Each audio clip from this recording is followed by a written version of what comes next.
segundos.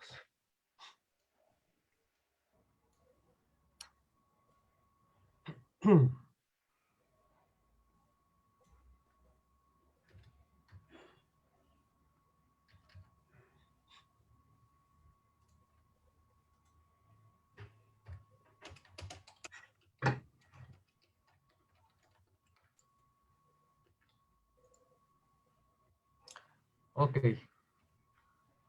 Esto está transmitiendo.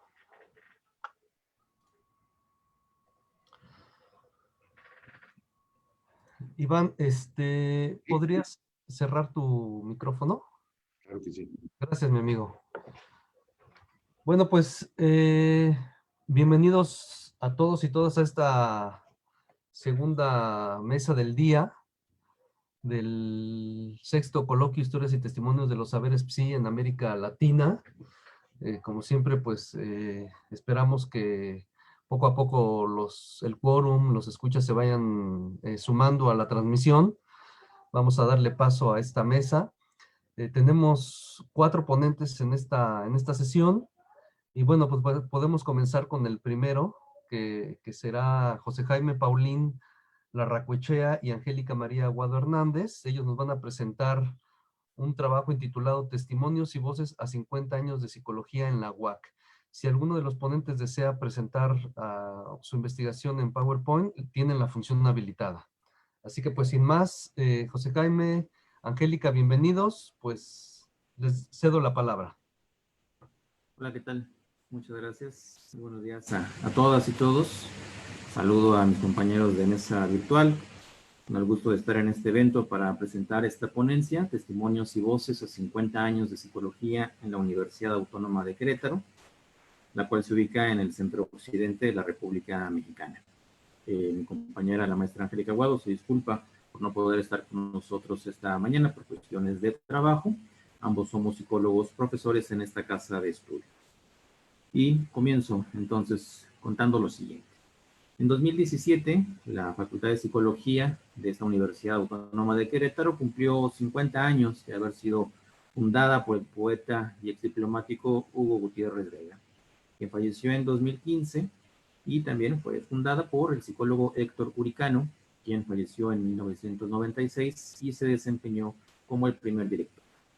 No fue un acontecimiento menor. Esta universidad fue una de las primeras en el país en contar con una escuela de psicología.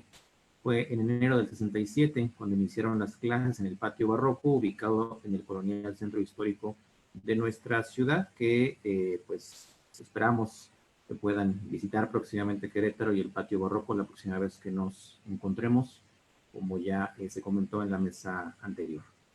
Bajo el marco de ese importante acontecimiento para el ejercicio de la psicología y el psicoanálisis local y regional, y teniendo presente que los testimonios son ejercicios no solo de la memoria, sino invitaciones continuas para la reflexión en común, se inició en 2015 un proyecto de investigación para realizar algo inédito hasta ese momento: entrevistar a las y los 14 directores vivos de dicha Facultad de Psicología, de 18 que han tenido ese puesto, es decir, reunir y estudiar sus testimonios marcados por la posición de liderazgo que ejercieron en sus respectivos periodos.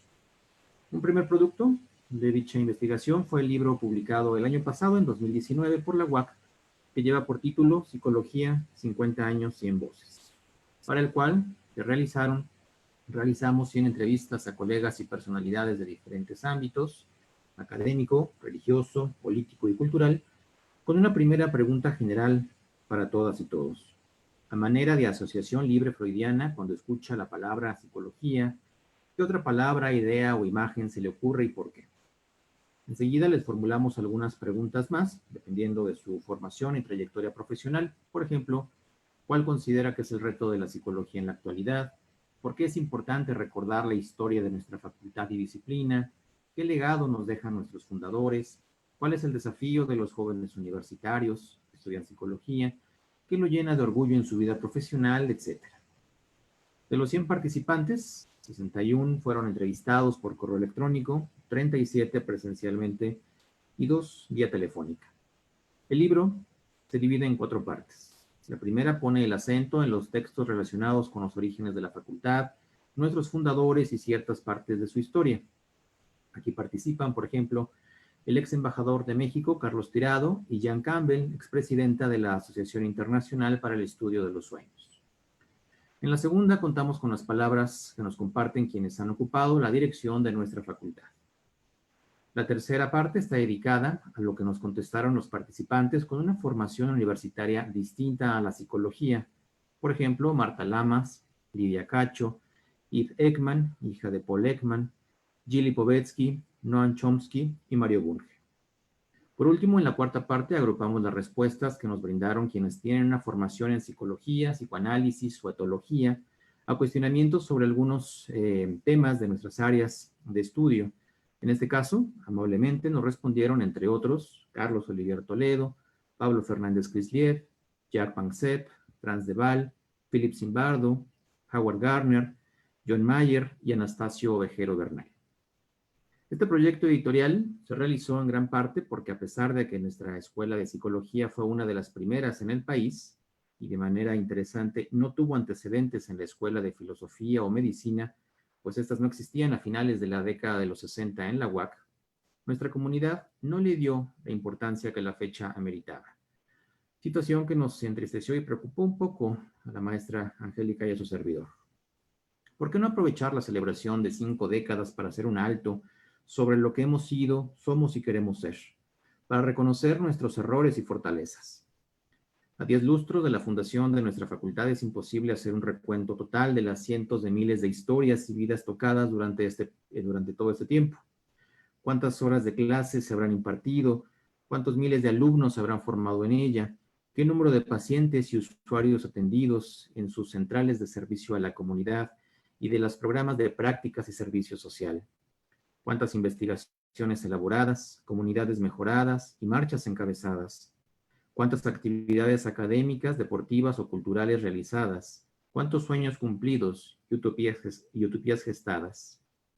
Precisamente porque valía la pena festejar ese 50 aniversario y honrar todo lo que significa. Nos enfrascamos en la realización del libro y a partir de lo vivido y encontrado compartimos algunas reflexiones vinculadas a las temáticas que nos convocan en este evento. 1. El poco cuidado con el que se ha tratado la historia de la escuela al interior de la universidad y nuestra propia facultad. Y es que, por ejemplo, los pocos listados de los nombres de quienes han sido nuestros directores y sus periodos de gestión que existían y circulaban en algunos artículos, apuntes o bien en una placa conmemorativa develada en 2017 en uno de los principales auditorios de esta facultad, estaban equivocados. Faltaba el nombre de nuestro segundo director, Francisco Chiófalo Zúñiga, y los periodos de los primeros directores estaban también equivocados. Solo revisando las actas originales del Consejo Universitario fue posible tener los datos correctos. Sin embargo, apareció otra cuestión. En dicho listado de directores de la facultad, ¿deben considerarse solo los directores electos democráticamente o también los interinos? Y es que, por ejemplo, en 2016 la facultad tuvo una directora en el cargo por únicamente 3 meses. La decisión que se tomó fue la de poner a todas y todos, independientemente de la manera en que llegaron a la dirección, ya sea voto democrático, designación de rectoría o elegidos por los consejeros universitarios. Escuchamos voces que insistían, o de hecho insisten hasta la fecha, que eso fue un error. Pero es que su opinión la decían desde, me parece, un sesgo político, lo que nos hace pensar en los peligros del uso político de la historia. Es correcto dejar fuera de recuentos históricos a algunas personas, compañeros o exfuncionarios debido a nuestras divergencias políticas y quizás también a nuestros rencores. ¿Ayuda en algo dejar espacios en blanco en ese listado como si estos directores y la directora no contaran? ¿O que lo que hicieron no fue válido, pertinente o producto de sus propias circunstancias personales e institucionales? De hecho, este vacío que se ha generado de ciertos momentos de nuestra historia ya ha provocado que hoy no tengamos mucha información sobre, por ejemplo, el mencionado segundo director Francisco Chiófalo, quien solo por algunos cuantos documentos que circulan por la red y bibliotecas digitales, parece que se convirtió en un psicólogo de cierta fama, de cierta trayectoria, sobre todo en el campo de la psicología forense en Centroamérica, tema que queda pendiente de indagar.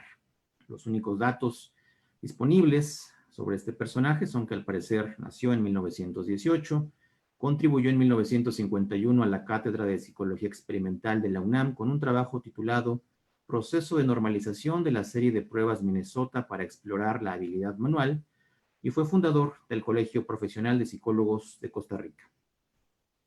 2. La investigación nos hizo también rastrear y obtener 2 fotografías inéditas, una del primer director de nuestra escuela, el Dr. Curi, porque no había sido posible conseguir ninguna con anterioridad. La segunda de nuestro rector fundador, Hugo Gutiérrez Vega, que su esposa amablemente obsequió como regalo por el 50 aniversario. En esa fotografía del año 67 se le ve en la entonces oficina de la rectoría de la UAC con una reproducción del Guernica de Pablo Picasso a sus espaldas, dato no menor, puesto que años antes, cuando vivía en Roma como diplomático, Gutiérrez Vega le había enviado a Picasso, a través de Rafael Alberti, un poema titulado precisamente El mural de Guernica. El pintor malagueño le agradeció el gesto obsequiándole un dibujo autografiado. A propósito de esto,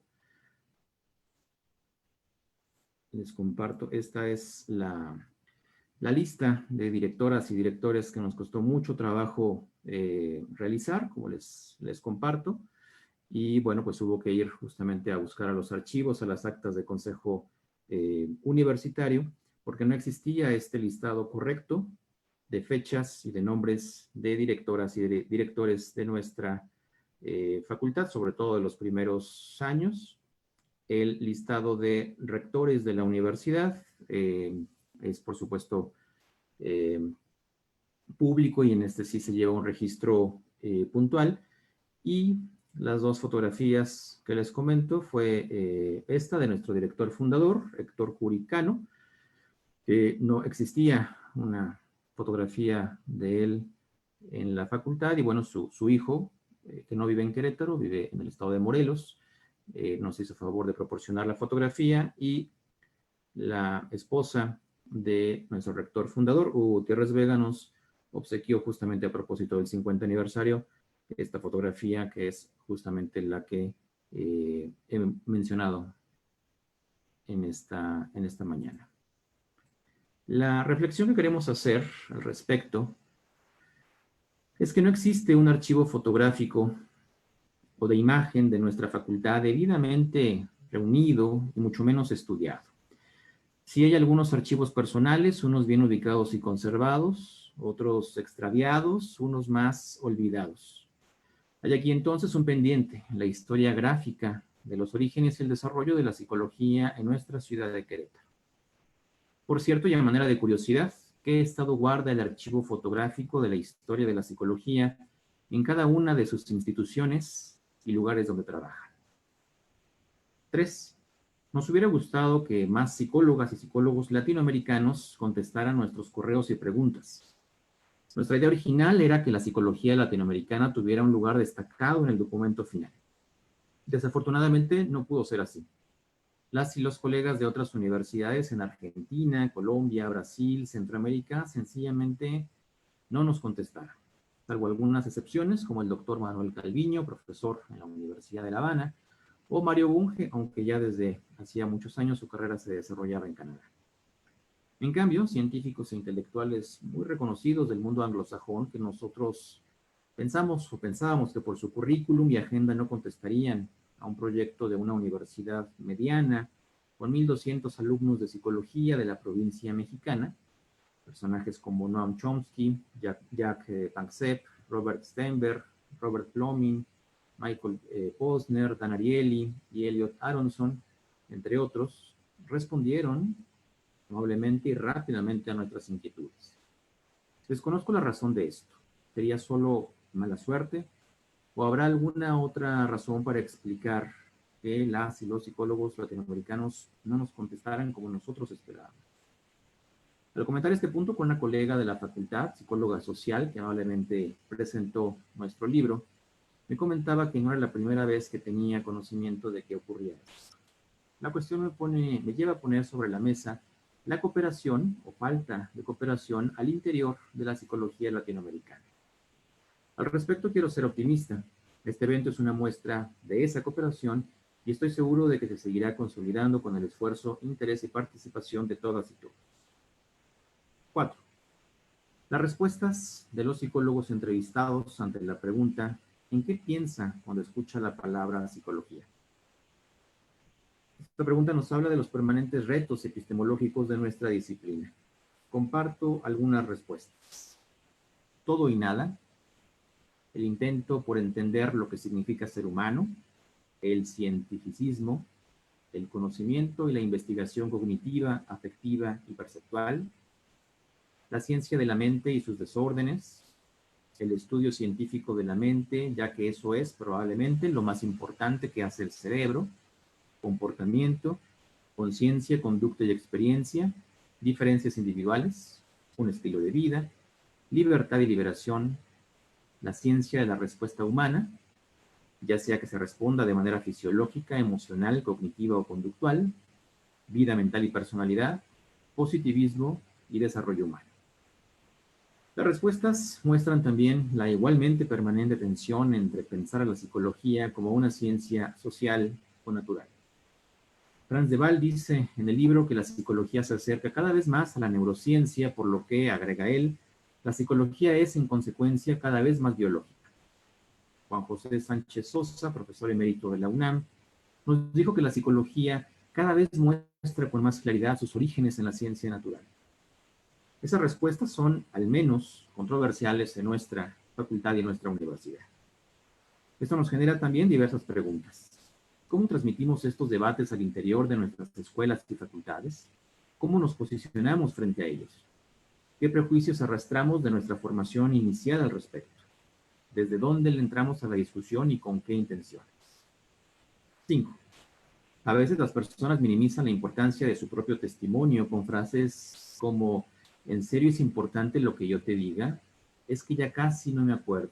Mejor pregúntales a otros. No tengo tiempo. No en pocas ocasiones nos costó trabajo convencer a nuestros exdirectores, por ejemplo, para que participaran con un texto. Sin embargo, insistimos, convencidos de que conservar el testimonio de protagonistas clave es fundamental, es importantísimo. El testimonio tiene una fuerza no solo memorística, sino también emocional y axiológica central que solo puede transmitir el propio protagonista. Y los protagonistas de la historia, finalmente cada una y cada uno de nosotros, algún día nos iremos de este mundo. Y ante ello la pregunta, ¿qué tan generosos somos las y los psicólogos para dejar precisamente testimonio de las cuestiones que nos ha tocado vivir en nuestras respectivas trayectorias profesionales, escuelas, ciudades e instituciones, por ejemplo? Con gran tristeza, en el libro faltan voces y testimonios centrales para comprender nuestra propia historia. Algunas de estas voces nunca nadie las buscó registrar. Es triste, es penoso, es lamentable que haya sido así. Nosotros, en lo que pudimos, pusimos nuestro granito de arena para no repetir ese error y que futuras generaciones tengan un documento a partir del cual entenderse y, quizá más importante, preguntarse. Puedo compartir que la experiencia de celebrar el 50 aniversario de nuestra facultad con este documento fue altamente satisfactoria y una manera de conectar nuestros orígenes con lo que hoy somos, con avances y pendientes de nuestra disciplina, con lo que voces del campo PSI de Querétaro, México y otros países están haciendo y ven como desafíos hacia adelante.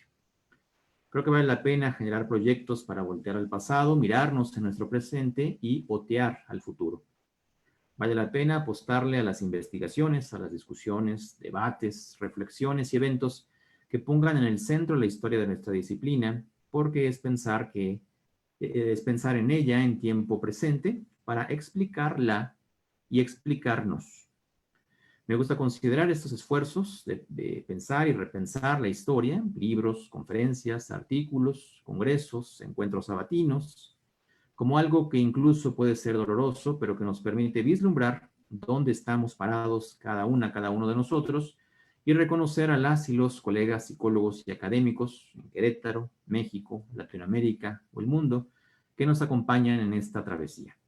Me gusta pensarlos como un esfuerzo para encontrarnos con quienes nos antecedieron, también con egresados y colegas. La historia finalmente también es eso, es encuentro. Más que un relato simple del pasado, un encuentro siempre presente. Encuentro con personajes, ideas, personas, problemas, retos y preguntas. Me gusta pensar estos esfuerzos como una oportunidad abierta y generosa para reconocer que desde este lugar privilegiado, como es la facultad y la universidad, las y los convocados por el campo PSI, también transformamos el mundo y nuestra disciplina. El libro está, por supuesto, a su disposición. Si me contactan, se los enviamos de manera digital con todo gusto. Muchas gracias y estoy a sus órdenes. Gracias, José. Si tú me lo permites, voy a mostrarle al público el libro. Ahí está. Ya lo platicaremos ahorita, José. Claro que sí, gracias, Carlos. Gracias por tu presentación, José. Gracias. Bueno, pues vamos a darle paso a la siguiente presentación, cuya autoría o cuya autora es Milagros Morales Vázquez, y ella nos va a hablar sobre, se pregunta, un lugar para el dispositivo psicoanalítico en la atención de los cuerpos engrosados por su peso. Pues Milagros, bienvenida seas, y este es tu espacio. Gracias. Buenos días. Agradecerle a la doctora Araceli Colín, a Carlos Oliver y al comité organizador del coloquio por la oportunidad para este encuentro. Y bueno, comentarles que el trabajo que ahora voy a presentarles, en el que también participó la doctora Raquel Ribeiro Toral de la Universidad Autónoma de Querétaro, se desprende de una investigación que tuvo como objetivo explorar las dificultades en la atención de los cuerpos engrosados, que básicamente es en la atención de la obesidad. Entonces, bueno, de ahí se desprende esta propuesta. Voy a leerla para aprovechar el tiempo. Entonces, el propósito de este trabajo es interrogar el lugar que el dispositivo psicoanalítico puede tener en el tratamiento integral de los cuerpos engrosados, en específico en la atención de sus implicaciones psíquicas, sobre todo cuando ocasionan complicaciones a la vida que se presentan, entre otras maneras, en la dificultad que algunos pacientes muestran para apegarse a su tratamiento médico-nutricional y al control de su peso, a pesar de tener la voluntad de hacerlo y de saber la importancia de lograrlo, lejos de complicaciones materiales que se los impidan. Contrariedades que toman la forma del sinsentido y evidencian que el sujeto de la conciencia, razonable y juicioso, no es el único implicado en manifestaciones tan complejas como el cuerpo engrosado, que el sujeto del inconsciente, pulsional y acéfalo, con sus modalidades de goce, también está implicado. Para algunos pacientes, la dificultad para seguir su tratamiento para el control de peso se encuentra en dejar de comer, me brinqué un punto importante. Las contrariedades en el tratamiento de la obesidad entrañan implicaciones de distinto orden, tanto de carácter socioestructural como derivadas del vínculo terapéutico entre el personal médico de salud y el paciente, así como las atinentes a este último. En lo tocante a las dificultades de los pacientes, en algunas de ellas se advierte el sinsentido como distintivo, se muestra en complicaciones que no se derivan de problemas materiales o contextuales que las sostengan, e incluso algunas se sobreponen a su voluntad para seguir el tratamiento, así como a su conocimiento sobre la importancia de atender las indicaciones médico-nutricionales. Esas dificultades constriñen a interrogar sus entramados, conducen a suponer una estrecha raigambre psíquica de carácter pulsional anudada al cuerpo engrosado. Voy a dar lugar a algunos fragmentos de las entrevistas de estos pacientes. Decirles que los pacientes a los que acá voy a aludir son pacientes de un centro de salud público que estaban digamos, en tratamiento por alguna condición crónico-degenerativa y en todo caso el control de peso formaba parte del tratamiento. Entonces, bueno,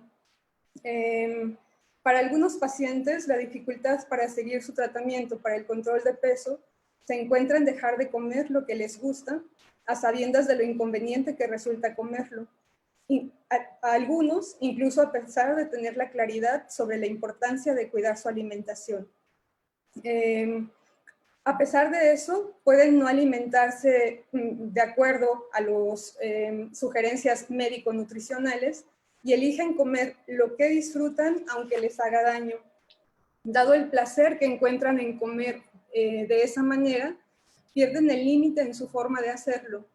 Para otros, la dificultad para cambiar su manera de comer tiene que ver con la ansiedad que pueden sentir repentinamente que los hace comer en exceso, contradiciendo la voluntad de cuidar su alimentación.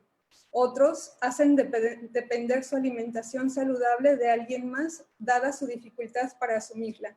Entonces, leo algunos fragmentos al respecto. Al inicio, decía un paciente, cuesta mucho porque uno está acostumbrado a comer lo que le gusta. El doctor me decía que no podía comer. Yo decía, no, yo que voy a dejar de comer todo eso si a mí me gusta. Se me hizo difícil porque yo no quería dejar de comer, por ejemplo, un chicharrón, una carne de cerdo, un bistec frito. Yo decía, eso está sabroso y no puede ser que me quiten la comida. Otra paciente decía sobre esta misma condición digamos, otro par de pacientes decía, ante la ansiedad que sentían para comer o por comer, dice una paciente, mientras yo no vea en el comedor pan y eso estoy bien, pero ya al verlos es donde no me controlo. Me entra la ansiedad por querer degustar, por así decir, el pan, el refresco, degustar, no sé, quitarme esa ansiedad, saciarme, vaya. No puedo decir que no me gana la gula, no sé, me falta la fuerza de voluntad, no me controlo. Otra paciente decía, me da la ansia de estar comiendo, de comer mucho, mucha tortilla, mucho pan. Y otra en esto de la dificultad para hacerse cargo de su alimentación saludable. Dice la paciente, la señora me lleva los desayunos todos los días. Hasta el viernes me lleva jugo y frutas preparadas. Si ella me lo trae hecho, me lo como. Si yo lo quiero preparar, no lo voy a hacer porque no me llamaría la atención. Lo dejo para mañana. Mejor como otro desayuno. Veo los panuchos y me encantan. Bien, entonces, como parte de las dificultades para apegarse a su tratamiento para el control de peso, el tratamiento en sí mismo implica hacer renuncias y redireccionamientos, entre otros aspectos en la forma de alimentarse de los pacientes. Sin embargo, hay quienes no están dispuestos a hacerlas o no están en condiciones de realizarlas. Se advirtió que algunos pacientes dudan del diagnóstico médico y de las indicaciones a seguir para sentirse mejor. No creen que su condición de salud, en la que experimentan considerable malestar, tenga relación con su peso, tal como lo dice el médico. Hay otros que no dimensionan la importancia de cuidarse ni de cuidar su alimentación para sentirse mejor, sobre todo cuando presentan considerable malestar o hasta dolor para moverse, aunque estén anoticiados de ello. Una paciente decía, es muy horrible, me duele todo el cuerpo, no tengo un pedacito que no me duela, no puedo caminar, no tengo fuerza en las rodillas, me duele la cadera, las piernas.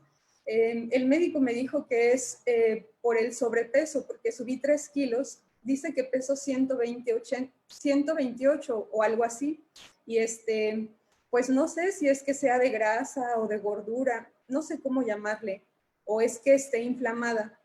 ¿Dónde está la obesidad de tal peso? Que yo peso 100 y tanto, ¿será verdad? ¿Será que peso 128 kilos o que estoy inflamada? No me mandaron estudios. Yo quería estudios de riñón, de sangre, para que pudieran ver qué tengo y entonces le den al clavo con la enfermedad que tengo. A eso vine, pero el doctor no me mandó los estudios. me mandó receta para dolores y dice que es la obesidad. Otros pacientes, en función de no dimensionar la importancia para cuidarse, decía una paciente, ya no podía caminar, todavía me duele, pero por el peso es que me engordé más. Me dice mi hija que baje de peso para que sienta menos dolor. El doctor dice lo mismo, pero yo me siento igual. Con peso y sin peso me siento igual. Y bueno, una paciente más. A veces no desayuno. Me paso el horario de desayuno y me voy hasta el almuerzo, o a veces desayuno, no como y ceno. O sea, no llego a hacer un control porque mis estados de trabajo han sido muy absorbentes. Siempre he sido gerente de empresas, entonces se me haría difícil habituarme a un sistema de régimen para conmigo.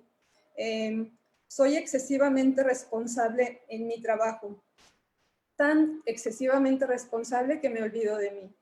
Bueno, aquí cierro estos recortes de los pacientes en los que se aprecian algunas de las dificultades justo para llevar su tratamiento para el control de peso. Y entonces, bueno, en estas dificultades se vislumbra el sinsentido como un aspecto psíquico pulsional anudado a los cuerpos engrosados de manera singular para cada uno de los entrevistados. Se aprecia en el cuerpo engrosado, se aprecia una lógica pulsional que remite a un funcionamiento psíquico cuyas expresiones se encuentran distantes de aspirar al bien del sujeto, no lo contemplan, pues su premisa es la de la satisfacción. Y cito a Lacan con una referencia con respecto a la pulsión. Cuando se está en la dialéctica de la pulsión, lo que rige siempre es otra cosa. La dialéctica de la pulsión es básicamente diferente de lo que pertenece al registro del amor, así como al del bien del sujeto. Cierro la cita de Lacan y entonces, bueno, continúo. La arista pulsional opera bajo la premisa de la satisfacción distante de la conciencia, así como de la voluntad. Se presenta en este registro mediante variadas expresiones que toman la forma del sinsentido y a su vez conllevan algo del orden de lo placentero, aunque por otro lado puedan causar detrimento. En las dificultades que se presentan en el tratamiento para el control de peso, como las antes descritas, pueden entreverse algunas expresiones del costado psíquico pulsional que remiten a considerarlo como uno de los soportes en los que se fraguan los cuerpos en esta condición, en algunos casos de manera sustancial.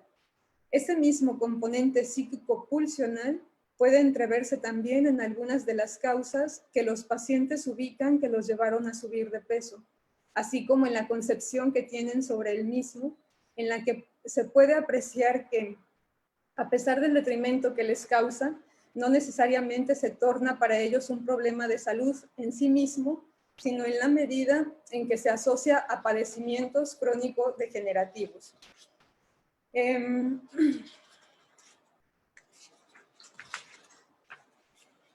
Bien, entonces la pregunta es, ¿hay resquicio para la singularidad ante el engranaje socioestructural como soporte de los cuerpos engrosados? Para los pacientes entrevistados, el exceso de peso no constituye una enfermedad, tampoco un problema en sí mismo, sino en la medida en que se asocia a padecimientos crónicos y aunque lo consideran problemático hasta que causa alguna afección al cuerpo, no necesariamente lo viven como tal, como problemático, a pesar de las complicaciones en su salud asociadas a su peso. Ello muestra una brecha en torno a la concepción y obesidad entre el paciente y el saber, en torno a la concepción y la obesidad entre el paciente y el saber médico nutricional. Pues mientras para este último se trata de una enfermedad, para el paciente no tiene tal connotación y en esa medida lleva el control de peso acorde a su concepción y no como un problema de salud y menos como una enfermedad.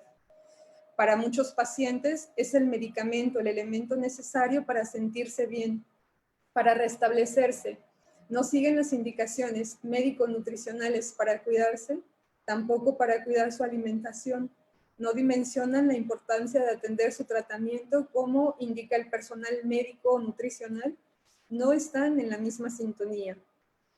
Cuando los padecimientos o el dolor asociados al exceso de peso se presentan, este no necesariamente se torna problemático para los pacientes a pesar del malestar sentido y los estragos a la salud.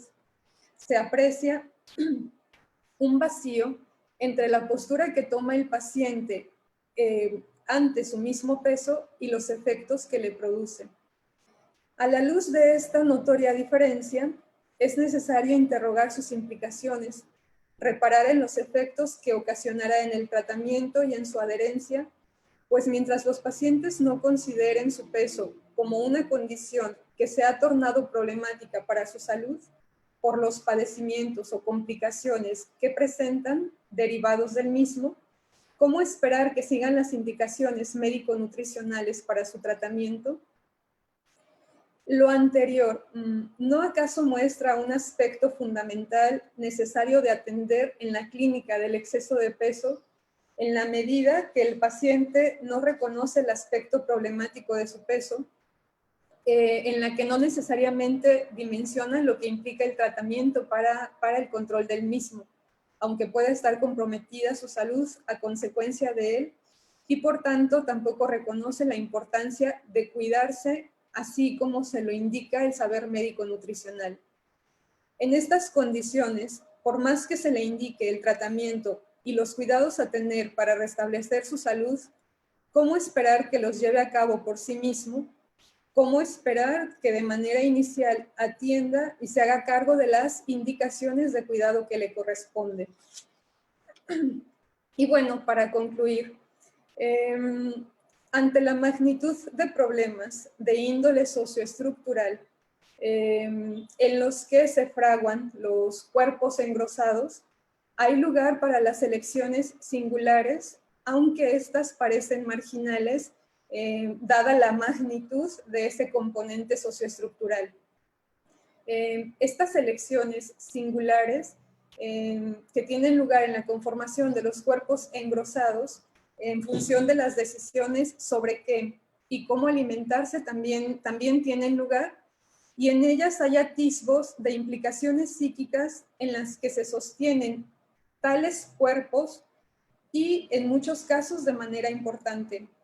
No se niega la implicación socioestructural en el exceso de peso, tampoco la responsabilidad que en todo caso le corresponde al Estado en la regulación de este complejo engranaje, mas también hay una dimensión que corresponde al sujeto que se presenta con un cuerpo engrosado, que le corresponde asumir, sobre todo cuando este se gestó a consecuencia de una ingesta desmedida. Esa implicación es fundamental en aras de lograr avances en su atención.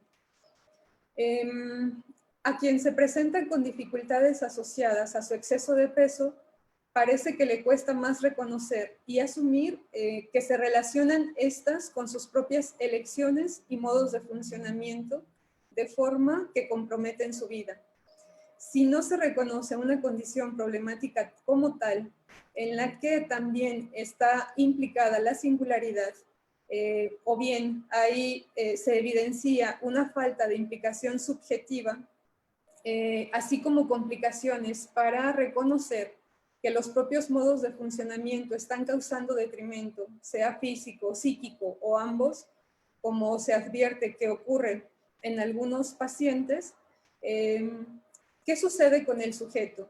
¿Cómo se le atiende en el marco de las propuestas instituidas para el tratamiento para el control de peso ante tal contrariedad, en la que se ponen en acto prácticas y elecciones a sabiendas de su connotación perjudicial para la vida misma, ante las cuales no es suficiente saberlo para poder distanciarse y renunciar a ellas? Para atender una dificultad de tal orden, serán suficientes la educación y la motivación.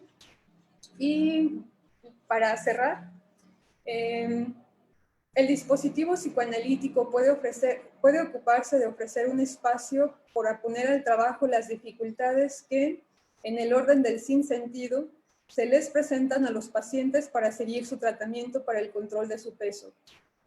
Puede ocuparse de crear las condiciones necesarias para posibilitar que el sujeto pueda, en función de sus propios recursos, interrogarse sobre sus entramados, sobre su malestar, ahí donde inicialmente no está esa interrogante que lo lleve a cuestionarse sobre lo que le ocurre, que en principio no puede cuidarse, a pesar del detrimento ocasionado por su peso.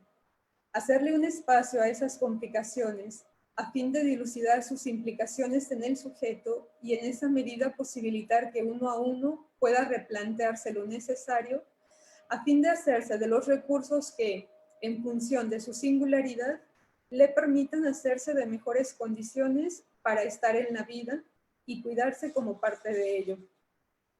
Gracias.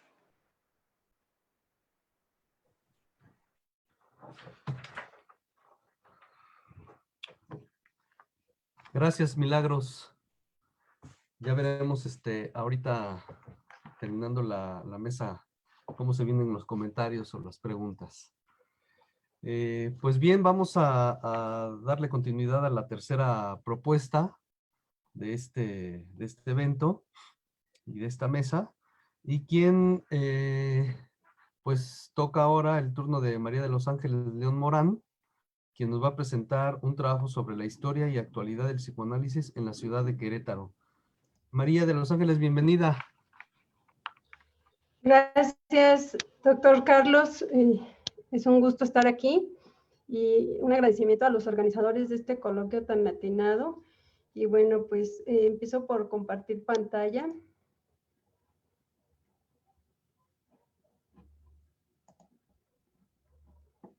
¿Sí la pueden ver? ¿Sí me escuchan? Sí, sí, está bien. ¿Sí se ve la pantalla? Así es. Ah, ok, perfecto. Entonces inicio.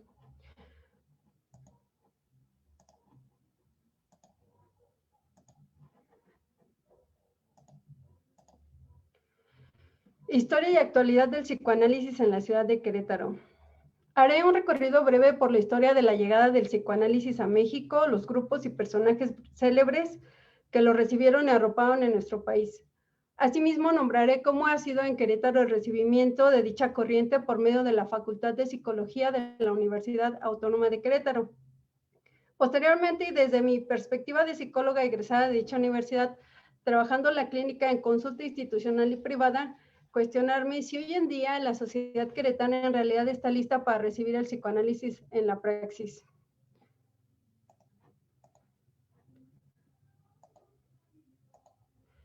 Y entrando a materia del psicoanálisis, en 1899 Freud publicó La interpretación de los sueños, considerada su obra más importante y popular.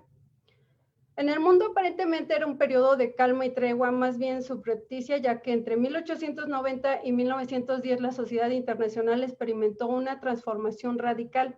Fue un periodo de transición que se caracterizó por rivalidades y contradicciones entre las sociedades industrializadas, con depredadoras proyecciones sobre las sociedades afroasiáticas y del Pacífico, a las cuales sometió a la violencia colonial, y sobre América Latina, teatro renovado de competencias entre los poderes europeos y el naciente dominio de Estados Unidos, tanto en lo económico como en lo cultural, según cuenta el historiador Juan Carlos Eusman Arango. Respecto a la llegada de la teoría del psicoanálisis a México, hay diferentes vertientes y teorías de tiempos y lugares.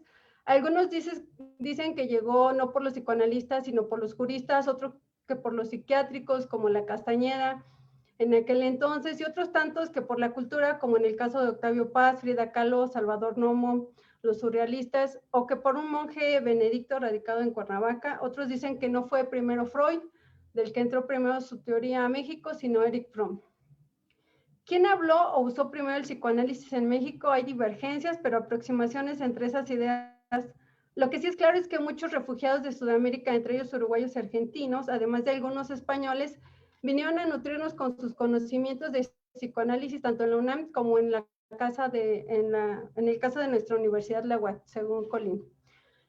La fecha que se tiene más reciente de la entrada del psicoanálisis a México es de, según Gallo, referenciado por Araceli Colina en México, la huella más temprana de Freud aparece en la literatura con Salvador Novo en los años 20, que pasaba en México. Araceli Colina también comenta que el psicoanálisis llegó a Querétaro por primera vez a través de la Universidad Autónoma de Querétaro. Quien sembró el significante psicoanálisis fue el abogado y poeta jalisciense Hugo Gutiérrez Vega. En una pausa de su carrera diplomática en su carácter de rector de la UAC, fundó la Escuela de Psicología en el año de 1966 y esta comenzó a operar en enero del 67. Y bueno, pasó a la política y la salud mental en Querétaro. En el país en general y en el estado de Querétaro en particular, la salud mental no ha sido atendida de acuerdo a los requerimientos y a las necesidades de la población. Este descuido está sustentado en la concurrencia de diversos factores que incluyen la ignorancia, los miedos injustificados, los prejuicios sociales y la débil o nula trascendencia de las acciones de los profesionales de la salud, según Martínez, 2002. Desde 2017 se promulgó la Ley Estatal de Salud Mental en la que se contempla la Red Estatal de Salud Mental, con la que se pretende tener un plan de trabajo, protocolos y mayor coordinación para tratar este tema y con esto que más personas tengan acceso a servicios de salud, manifestó el secretario de la Juventud, Rodrigo Ruiz Ballesteros. Recalcó que fue en el año 2017 en lo que se promulgó la Ley Estatal de Salud Mental, en la que se contempló la Red Estatal de Salud Mental y por eso han trabajado para conformarla, además de que servirá para los jóvenes para la promoción a la salud. Conde 2019.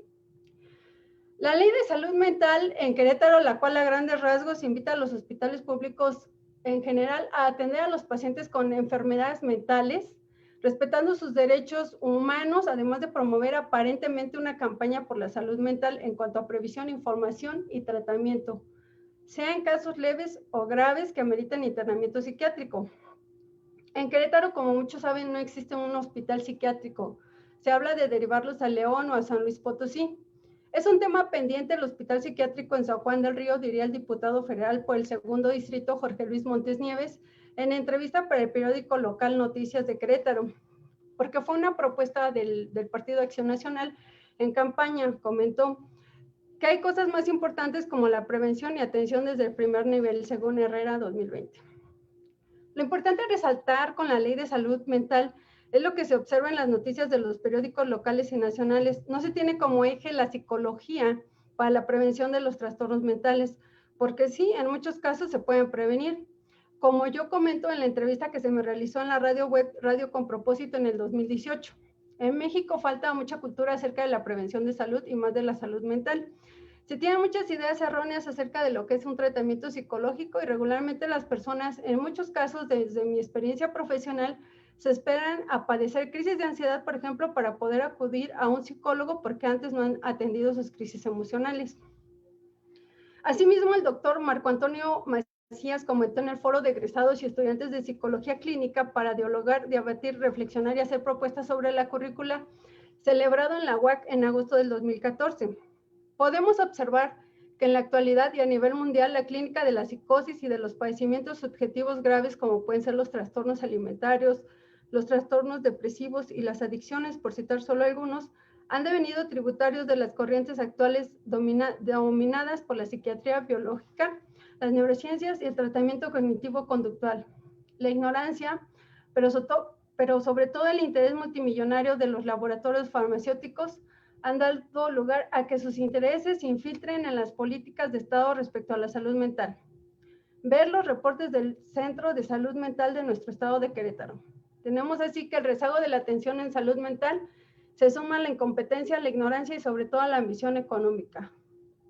UAC 2014. Hasta el presente año que ejercí por más de una década como psicóloga clínica en el CAF, Centro de Atención Familiar, el cual es parte del DIF municipal. En algunos CAFs instalados en zonas de riesgo, mi trabajo consistía en brindar terapia psicológica con orientación psicoanalítica a pacientes en su mayoría de bajos recursos económicos, de diferentes edades y estratos sociales también. Dentro de mi práctica clínica di cuenta de que la mayoría de las personas tienen la idea de lo que es o no es nuestra profesión, donde se llega hablando de doctora, terapeuta, o se llega con el discurso de es que él no cree en los psicólogos, como si todo esto fuera un culto. es que los psicólogos son para locos, entre otras cosas.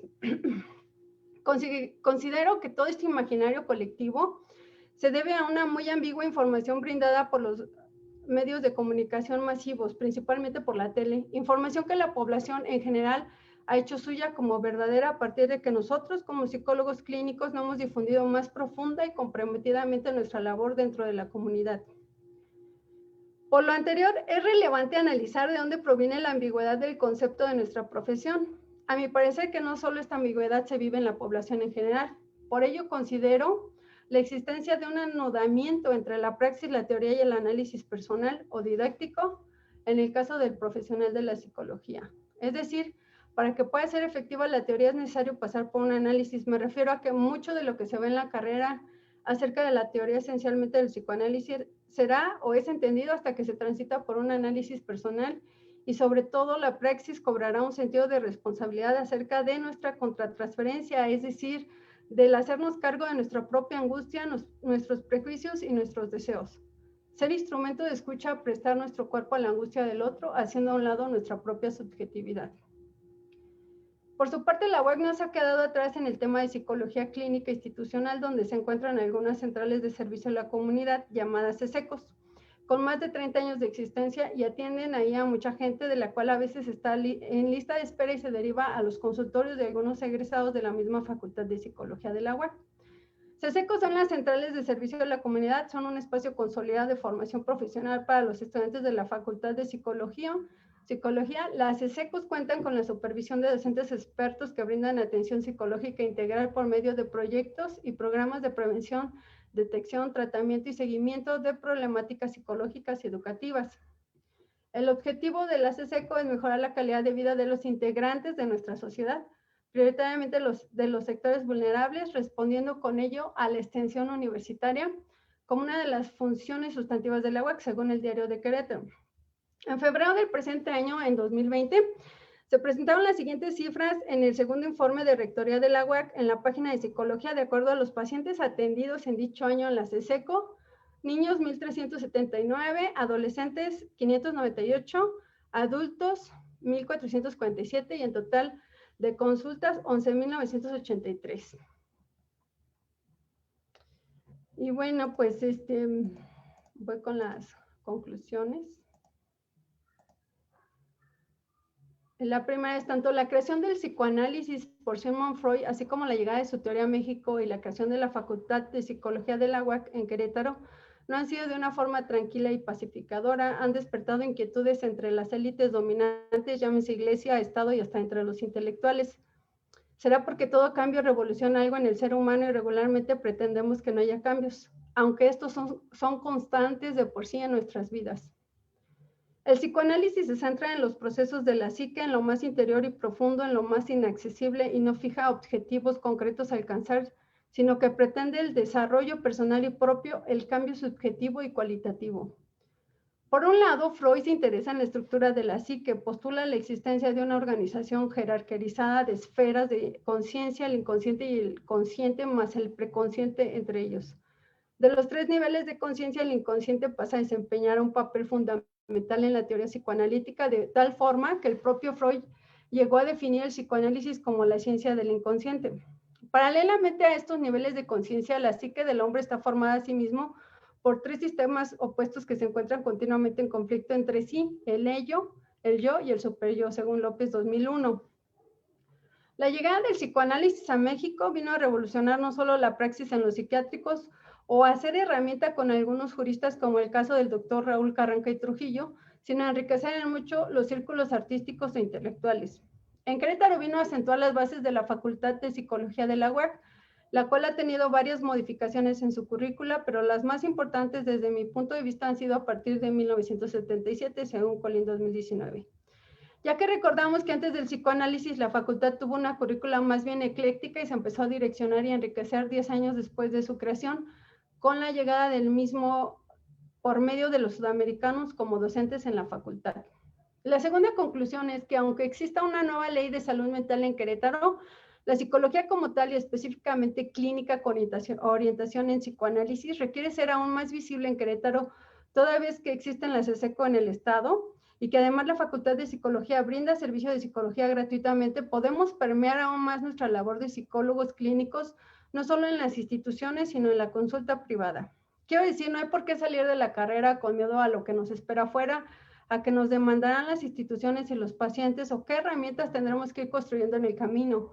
Habría que salir con la seguridad que nuestra facultad nos provee de herramientas como base bastante enriquecedoras, y que afuera es responsabilidad de cada quien, por ética y por profesionalismo, seguir formándonos con una dirección fija y constante en la teoría de escuela, siempre con base en el psicoanálisis.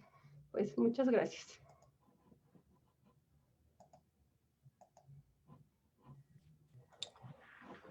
Muchas gracias a Los Ángeles.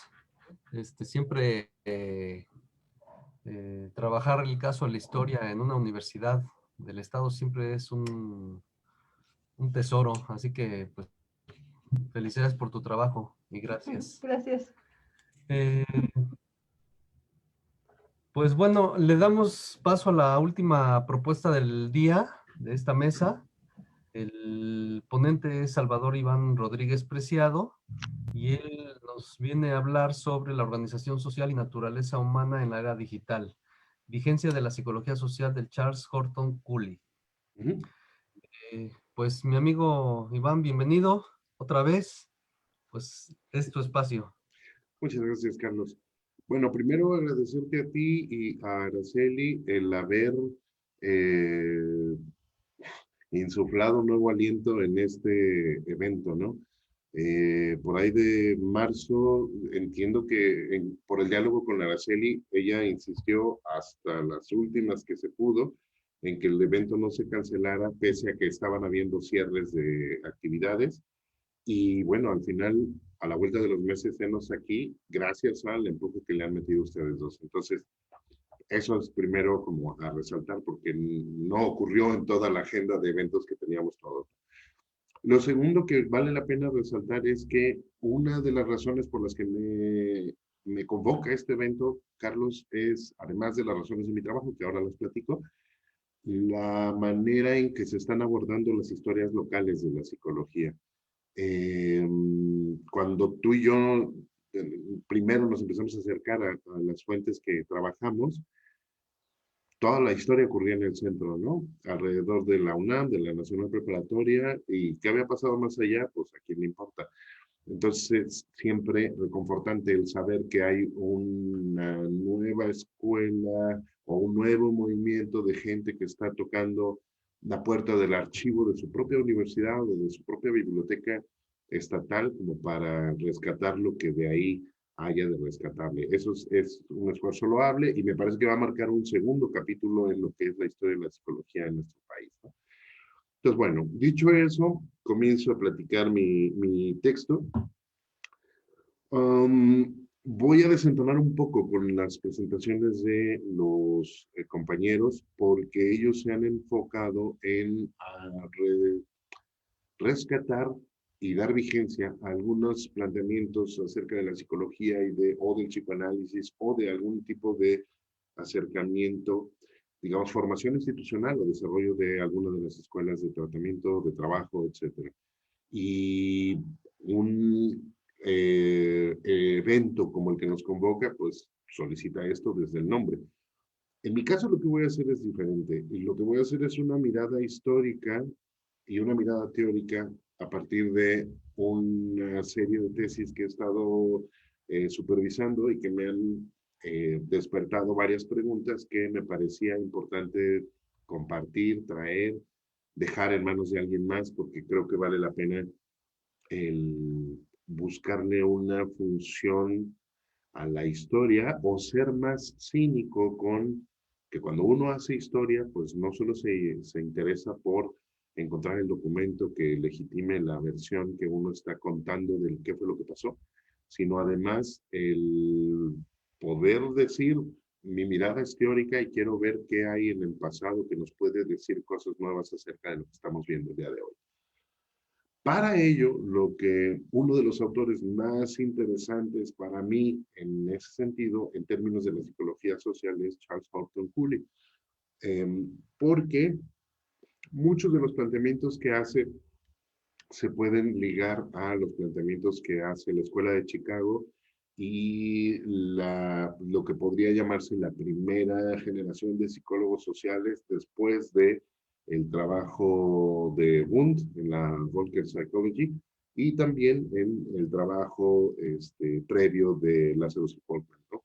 Que en realidad es más, comienza esto a mediados del siglo XIX en Alemania como un proyecto de ciencias sociales. No había entonces todavía una fundamentación clara y reconocida para lo que hoy llamamos ciencias sociales, y por otro lado, había coincidencia en las reflexiones de gente que escribía literatura como Dilthey, bueno, no literatura, teoría literaria como Dilthey o teoría filosófica como Dilthey, y algunos de los planteamientos de análisis psicosocial que pudiera recogerse de por entonces.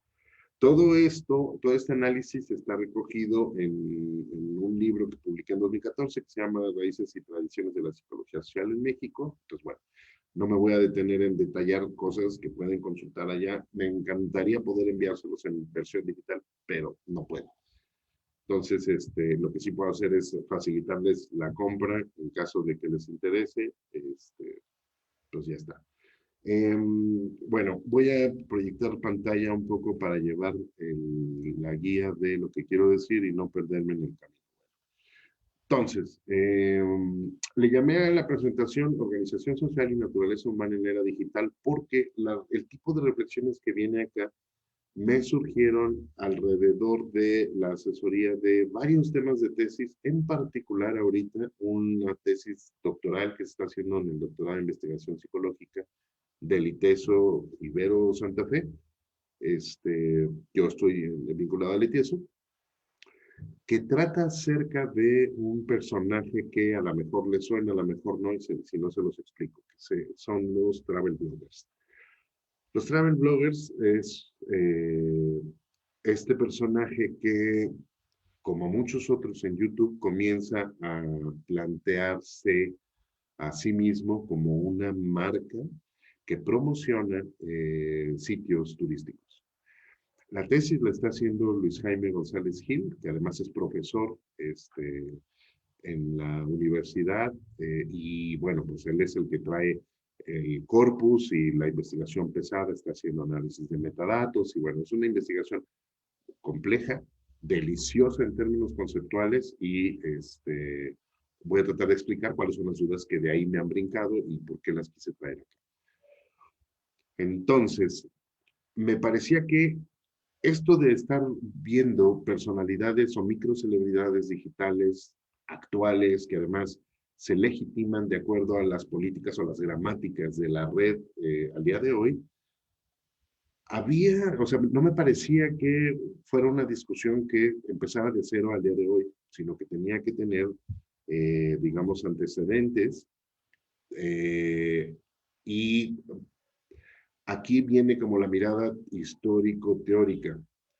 Al mirar hacia atrás, hacia la obra de no solo Cooley, sino la Escuela de Chicago en general, o la Escuela de la Interacción y lo Simbólico, a mí me interesaba preguntar, tocar esa puerta y preguntar por qué el trabajo, por ejemplo, de un Mead, o de un Baldwin, o de un Cooley, en este caso, son planteamientos psicosociales muy completos. El doctor Pablo Fernández, en la psicología colectiva un fin de siglo más tarde, habla de la psicología de Mead como una psicología completa. No describiéndola, sino diciendo que cuando uno entra a estudiarla, se siente o entra en contacto con la noción de una psicología que plantea explicarlo todo. Hay, por supuesto, muchas afinidades con escuelas que están surgiendo al comienzo del siglo XX, y el mismo Baldwin explica esto en su obra acerca de la historia de la psicología y dice que toda la psicología del siglo XIX, o el desarrollo de la psicología de finales del siglo XIX, tiene un carácter colectivo que se puede ver en una serie de ejemplos que cita él. También esto está en mi libro, si lo quieren ir a buscar, bueno, pues ahí está documentado.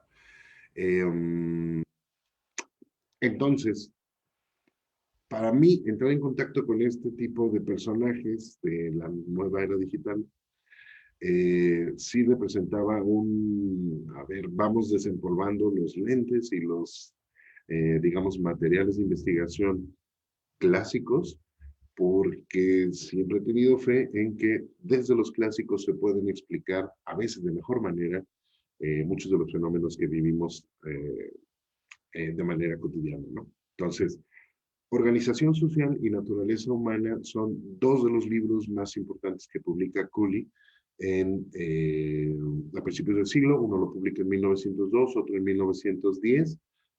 Aquí están las portadas. Bueno, este es Charles Compton Cooley. Nació en 1864 y muere en 1929. Muchos de esa generación mueren más o menos en los años 30 del siglo XX. Y, insisto, creo que sus análisis acerca de la relación individuo-sociedad son de los más interesantes que hay en el desarrollo de la psicología.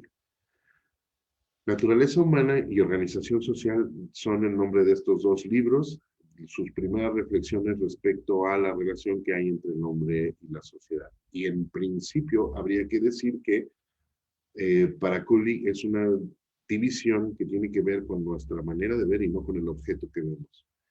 Lo que él dice es la realidad dura o la manera, lo que se presenta, digamos, no puede decir fenomenológicamente o etcétera, es la vida humana. La medida en que nosotros la dividamos es cuestión aparte. Lo social no se experimenta como un fenómeno económico, político a veces, cuando está de malas, geográfico, no. Se vive todos los días como un flujo más o menos continuo, donde además uno puede encontrar una especie de depósitos gruesos que tienen que ver con legados culturales con los que contamos cualquier civilización. Y los individuos también uno no los experimenta como si fueran un sistema nervioso central o como si fueran una teoría topológica de la personalidad, o no, uno interactúa con personas, punto. Lo que uno haga a partir de eso, bueno, pues ya es un asunto teórico, al menos tal y como lo plantea Cooley, ¿no? Pensemos que es una teoría que se desarrolla en los años 30 del siglo XX, no hay posmodernidades, no hay reflexiones sobre el ojo del observador o la participación del observador en el observado. Estamos todavía muy lejos de aquello, antes de las dos guerras de la Segunda Guerra Mundial. En fin, la premisa de la que quiero partir para la reflexión es, dice Cooley, desde un punto de vista parecería que la nueva comunicación debe fomentar la individualidad de todos los tipos. Hace que sea más fácil alejarse de un entorno determinado y encontrar apoyo en uno más agradable. Cooley está refiriéndose aquí a la comunicación a distancia, por telégrafo, por teléfono, punto. No hay en este entonces, por supuesto, nada, o sea, el Internet forma parte de la ciencia ficción de principios del siglo XX y tiene formas muy barrocas, pero en la obra de Cooley, él se centra sobre tratar de entender cuáles van a ser las consecuencias de esa comunicación naciente que promete mundos que apenas se pueden imaginar. Entonces, hace que sea más fácil alejarse de un entorno determinado y encontrar apoyo en uno más agradable. El mundo se ha vuelto más variado y al mismo tiempo más accesible. Y esto a mí me despierta las primeras preguntas porque, sobre todo ahora o sea, creo que una de las cosas que ha determinado la pandemia es que nos ha obligado a, sí, o sea, llevar todas las actividades, por ejemplo, esto a la vía digital. Y ello nos ha descubierto incluso que las posibilidades a gente que habíamos estado renuentes de decir, ok, mi clase la doy en línea, o que el presentador esté en línea, no, lo queremos en carne y hueso, queremos saber cómo platica, qué gestos hace, cómo se viste, qué sé yo. Pero estas preguntas acerca de, bueno, si la comunicación nos permite estar cerca, aún estando lejos, es decir, si nos plantea una nueva categoría de distancia social o de espacio o de tiempos, ¿qué puede pasar?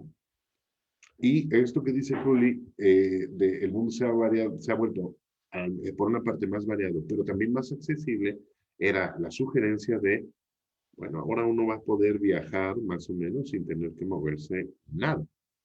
Como ahora estamos en contacto gente pues, en la Ciudad de México o en el Estado de México, en Querétaro, yo estoy en Guadalajara, etc. Pero al mismo tiempo hay preguntas que surgen no solo de Crowley, sino también de estos autores que conforman lo que se llamó el interaccionismo simbólico a principios del siglo, que ninguno de ellos se reconocía como tal, pero fue un nombre que le pusieron como escuela, para preguntarnos cuáles son las consecuencias del tipo de vivencia, el tipo de distancia que estamos sobreviviendo todos los días, ¿no?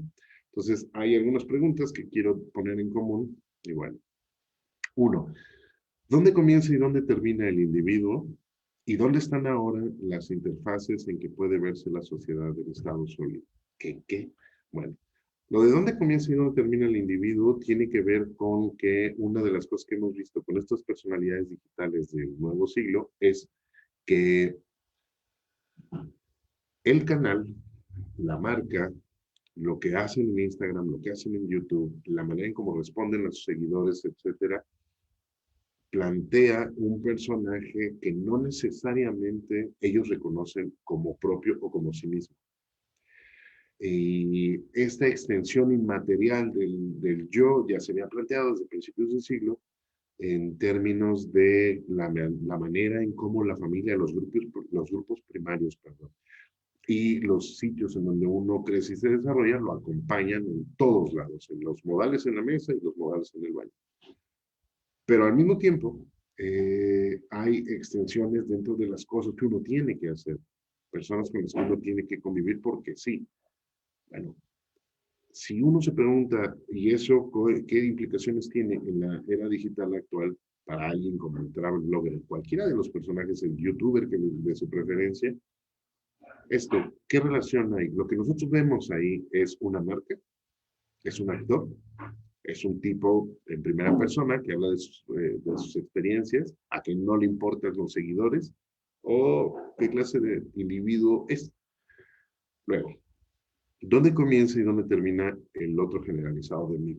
No espero que todos conozcan Mead o que les guste, pero el otro generalizado de Mead es una especie de... Esto tiene que ver con la teoría de la personalidad, aparece en Espíritu, Persona y Sociedad, en la parte de persona. Y Mead plantea un par de estructuras que son las estructuras sociales en cuyo proceso ocurre en la persona social. Una de estas instancias es el otro generalizado, que es una especie de Pepe Grillo que todo el tiempo te está jalando la oreja y te dice, oye, no se tira basura en la calle, hey, no te pases el semáforo. Pero son las 2 de la mañana, no me importa, no te pases el semáforo. Ok. Cuando todos estamos siendo vistos todo el tiempo, cuando todos estamos siendo medidos todo el tiempo, observados, delimitados, etc. Cuando la libertad se nos convierte en actividades como esta, en donde estamos constreñidos por la hora, el medio, etc. ¿Qué forma toman la moral, digamos, de las comunidades en donde crecemos para recordarnos esto? ¿Se trata nada más de que de vez en cuando alguien en la calle te va a decir, la basura no se tira? ¿O se trata de que en redes alguien te va a exhibir y te va a crucificar porque la basura no se tira, hiciste algo con tu casa, con tu clase, con tu escuela, etcétera? Ha cambiado mucho la manera en que el otro, generalizado, precisamente participa en nuestras vidas y nos censura, nos restringe, etcétera. Luego, ¿quién es el que observa al yo del espejo y de qué está hecho el espejo? Entonces, mira, ¿qué es esto? Los principales pensadores del interaccionismo simbólico proponen el concepto del yo del espejo para hablar de la persona social que todos nosotros conformamos cada día. Esto es, cuando yo decido qué me voy a poner, cómo me voy a peinar o a despeinar, y cómo me voy a mostrar a los demás, esto no es gratuito y muchas veces tampoco es para mí. Es decir, no es cómo me quiero ver, porque yo veo más o menos la ropa desde aquí y no mucho más. El tema es cómo quiero ser visto. Pero de nuevo, cuando nuestra existencia en la red es una ventana a ser mirados en plataformas, etcétera, la pregunta es, ¿quiénes nos observan o frente a quienes conformamos ese yo que va a ser visto?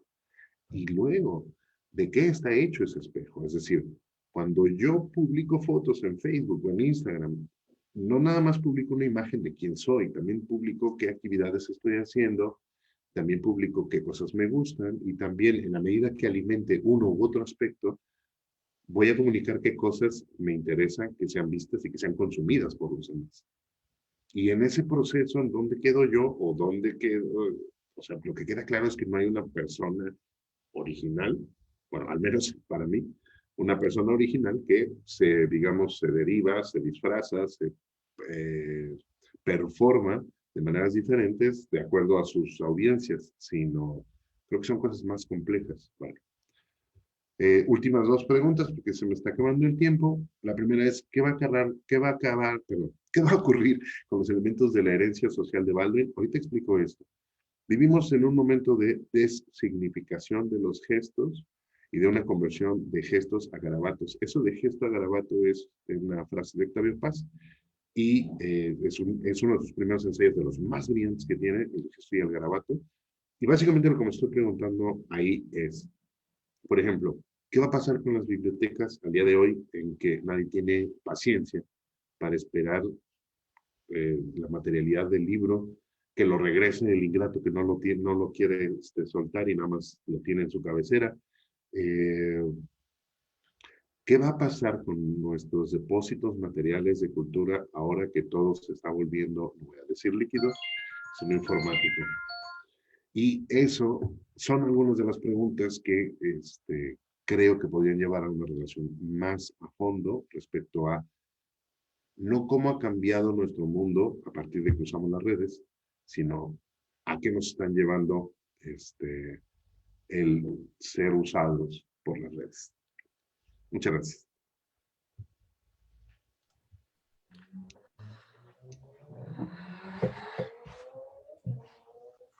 Pues muchas gracias, mi amigo Salvador.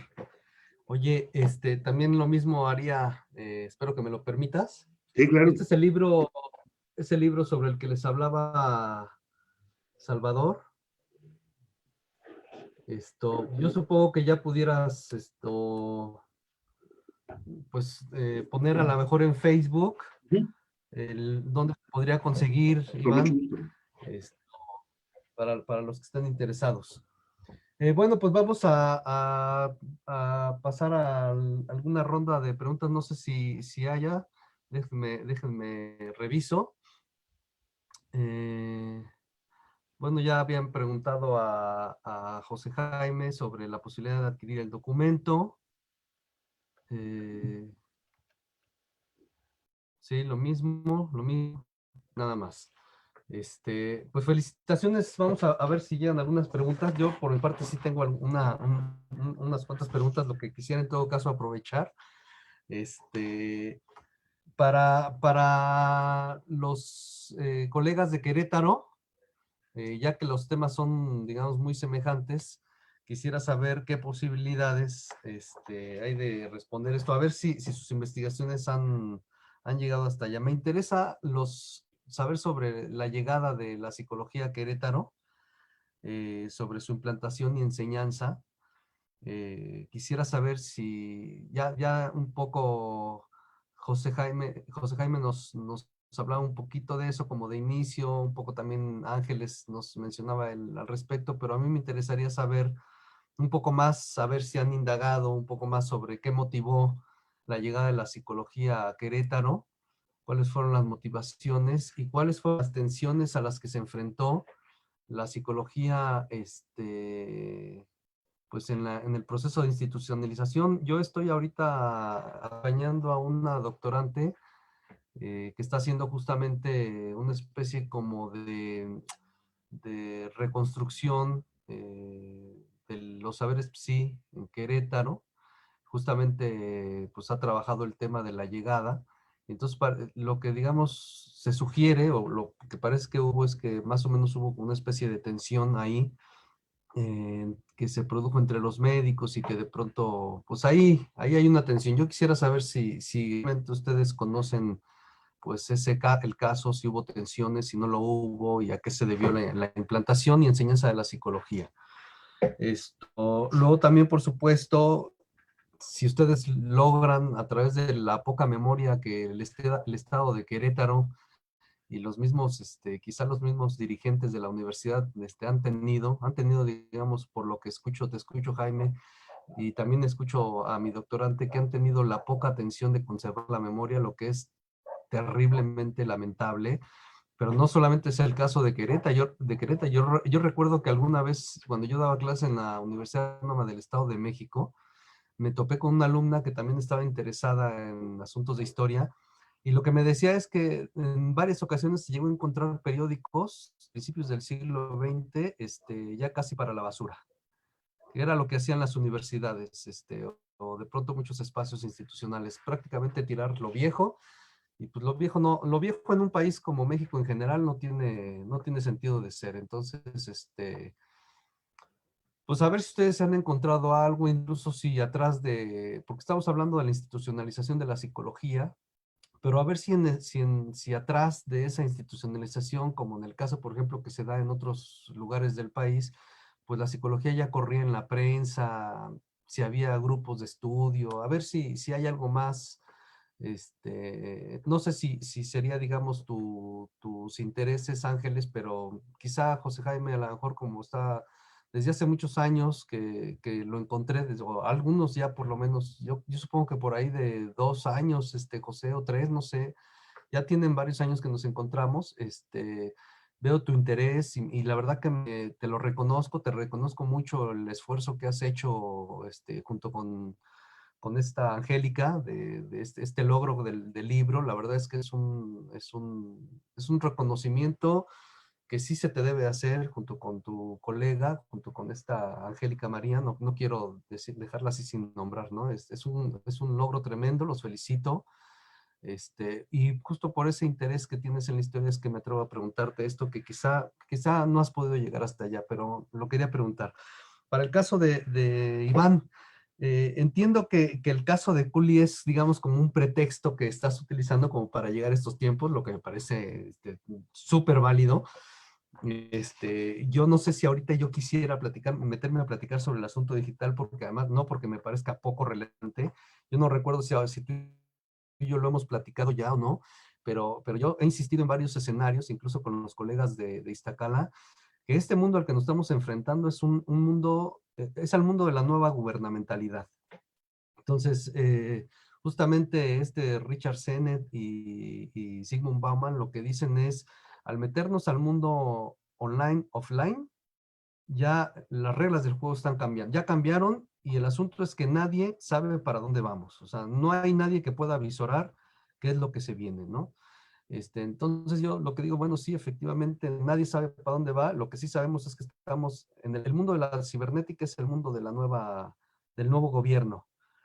Y claro, este nuevo gobierno se mueve de un modo distinto a como los otros gobiernos, ¿no? Y justamente lo que dicen algunos como Ticún o como el Comité Invisible es que este nuevo gobierno tiene a diferencia de otros gobiernos, es que los esclavos no saben que son esclavos, y más aún, no solamente no saben que son esclavos, sino que además se creen libres, ¿no?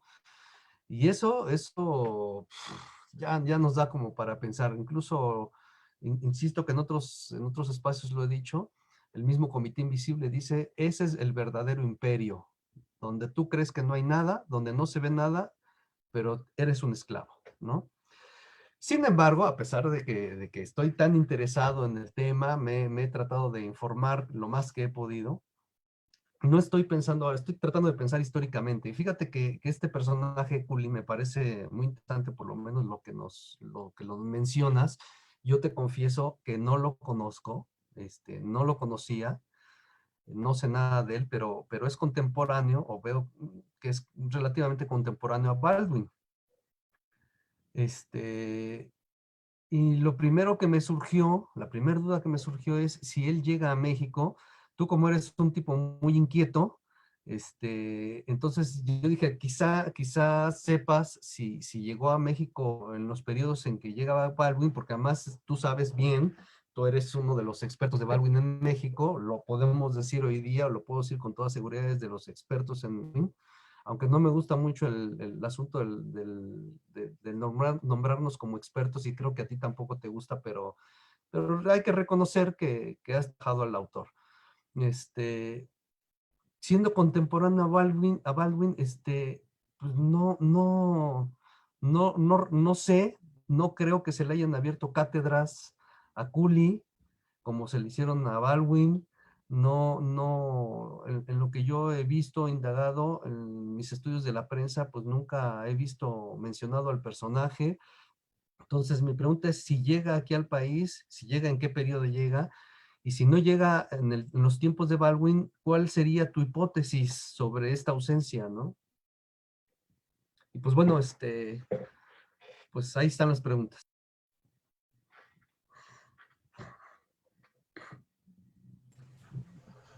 Bien, pues muchas gracias, Carlos, por los comentarios y la felicitación. Debo decir que muchas de las ideas del libro se detonaron precisamente en uno de estos coloquios.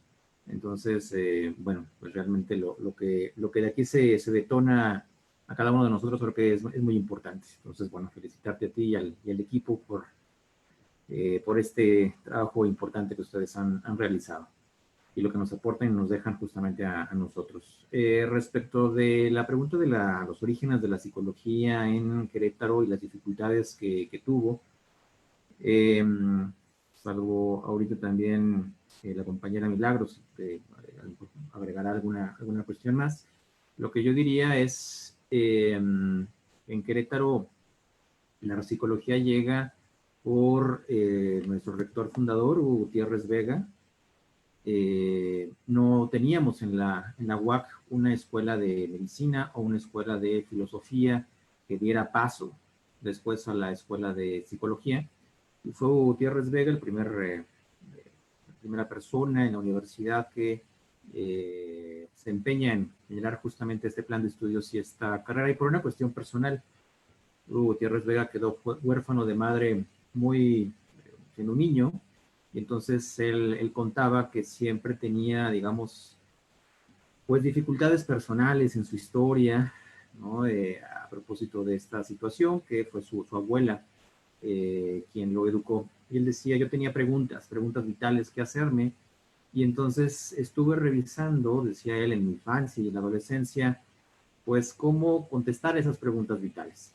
Y había un pariente, algún tío por ahí que era médico, que tenía algún libro de Freud. Entonces dice, me pareció interesante leer y tratar de responder esas preguntas vitales a partir de este libro. Dice, yo lo leí con mucho entusiasmo, después le pregunté a mi tío médico algunas cuestiones que no me supo responder porque no era psicólogo, no era psiquiatra.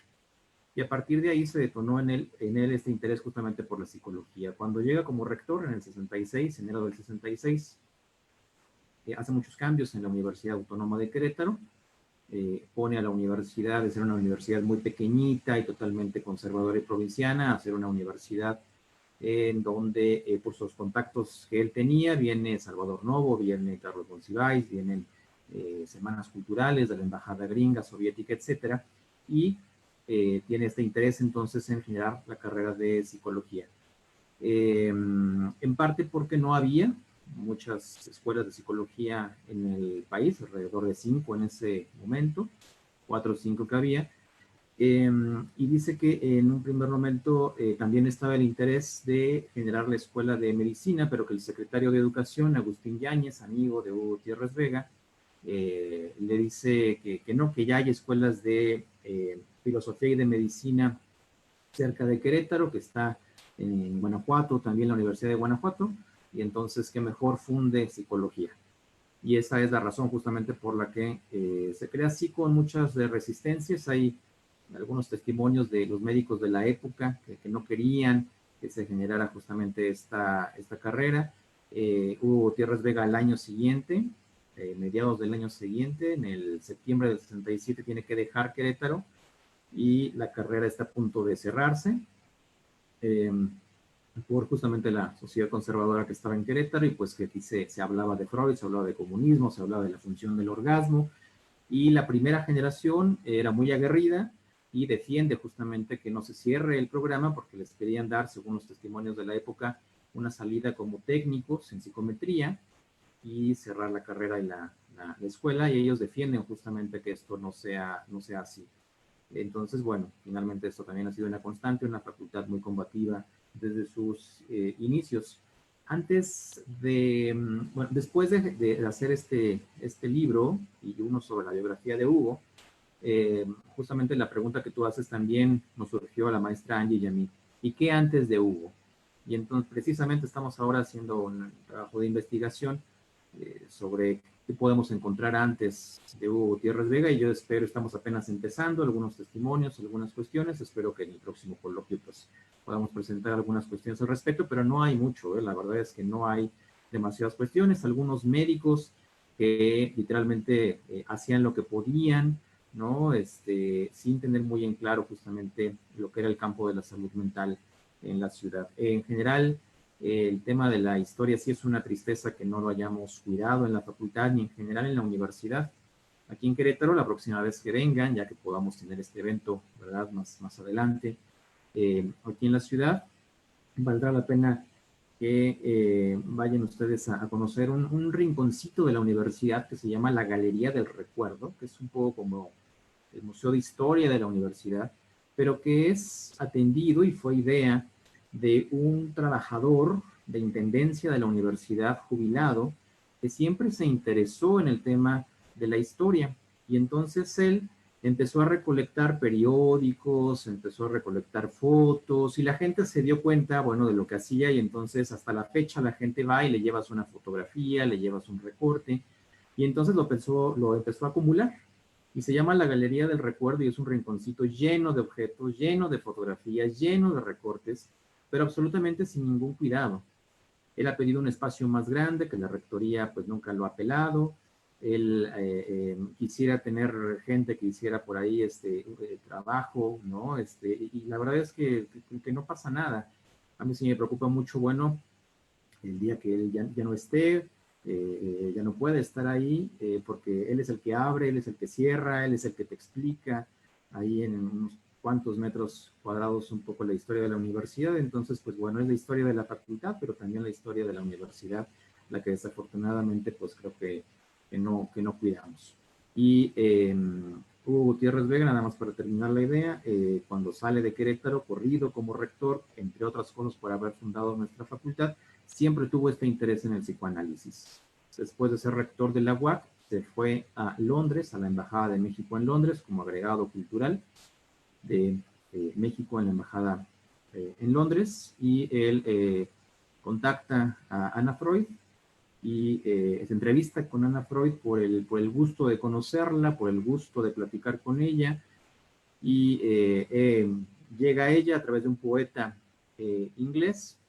Y Hugo Gutiérrez Vega le dice a la secretaria de Ana Freud: es que me interesa mucho conocer a Ana Freud porque reconozco mucho a su padre como escritor, como un gran escritor. Hugo Gutiérrez Vega fue poeta y fue escritor. Y Ana Freud le manda a decir con su secretaria que aquel que reconoce a su padre como un gran escritor tiene las puertas abiertas de su casa y que lo cita para tal día tomar el té. Entonces se entrevista justamente con Ana Freud. Entonces este interés personal de Hugo por el psicoanálisis es previo a la fundación de la facultad y posterior a la fundación de la facultad, cosa que pues explica en muchas cosas lo que somos en la actualidad. Tremenda la información que ofreces, por lo menos hay poca, pero tremenda. Sí, Gracias. coincido. Sí. Gracias, José. No sé si Milagros quieres agregar algo. No, perdón, María de los Ángeles. Ahorita yo tengo una pregunta para Milagros, pero para cerrar este bloque. No, me parece que está muy completa su información del doctor José. Ok, vale, pues entonces si cerramos esa pregunta, entonces, Iván. Sí, Carlos, muchas gracias. Híjole, pues sí, el tema digital yo creo que apenas estamos viendo qué consecuencias va a tener en términos de todo. Como bien dices, es un tema de gubernamentalidad y están las reflexiones de si alguien como Bauman, pero también una cosa que curiosamente orienta mucho es las últimas, bueno, no sé si las últimas, pero de las últimas conferencias traducidas de Foucault acerca que se publicaron en un libro como Seguridad, Territorio y Población, en donde él cambia la mirada, o sea, con lo que funda la biopolítica, que es cambia la mirada de decir, ya no estamos en la lógica del panóptico, en donde los poderes y los observadores están metidos en el centro del centro penitenciario y nos pueden mirar a todos, sino que ahora todos traemos el panóptico en el bolsillo, ¿no? Puede ser con un celular, puede ser, bueno, Black Mirror. Con una tarjeta de crédito, con una afiliación a un grupo en donde tú no sabes qué tanto estás entregando. Cada que uno le pica a los términos y condiciones y dice, sí, estoy de acuerdo, no conozco a nadie que lea todo lo que acepta. Y bueno, esto que dices, que pues también ha sido escrito y conversado por muchos en términos de las nuevas esclavitudes, en donde o sea, antes de la pandemia, uno podía presumirle a sus amigos que trabajaba todo el día en pijama y no tenía ni que salir porque pedía su comida por Uber Eats o lo que sea, y eso representaba una ventaja. A la larga, creo que lo que queda claro ahora es, sí, maestro, pero de todas maneras, por mucho que lo hagas en tus términos, sigue siendo esclavitud y sigue siendo, o sea, la diferencia es que ahora lo haces de buenas, ¿no? Al menos antes de la pandemia todo el mundo podía presumir que hacía home office y bueno, que a gusto, ¿no? Y qué envidiable. Ya no estoy tan seguro. Luego, acerca de la contemporaneidad de los pensamientos de Cooley en México, híjole, es interesante, Carlos, porque al menos a mí me parece que la sociología o los pensamientos sociológicos en México surgen en tres frentes.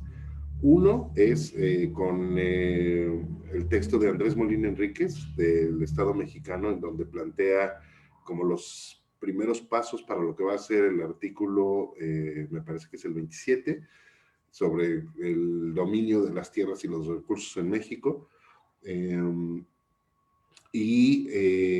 donde además habla acerca de las formas de organización y las formas de reparto que tendría que tomar el país, ¿no? Entonces ese es uno.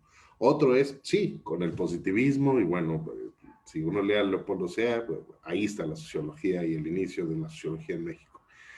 Y el otro es uno que está estudiando una profesora que ahora está en el CESU de la UNAM, está haciendo una estancia postdoctoral que se llama Ana María Medeles, que tiene que ver con los inicios del uso de la estadística en la gobernabilidad o en la formación del Estado, porque no es como que la estadística llegue a México como una clase más y bueno, claro, que se dé en la preparatoria. No, el tema tiene que ver con repartir los recursos de la federación en los estados. Es decir, ¿cómo vas a pensar lo proporcional dentro de los estados con ellos? Entonces, más o menos creo que con eso y a lo mejor con la entrada de los pensamientos de Lombroso por la vía judicial serían como las cuatro fuentes del pensamiento sociológico en México. Ahora, los pensamientos, digamos, propiamente sociológicos, en efecto llegan con Baldwin.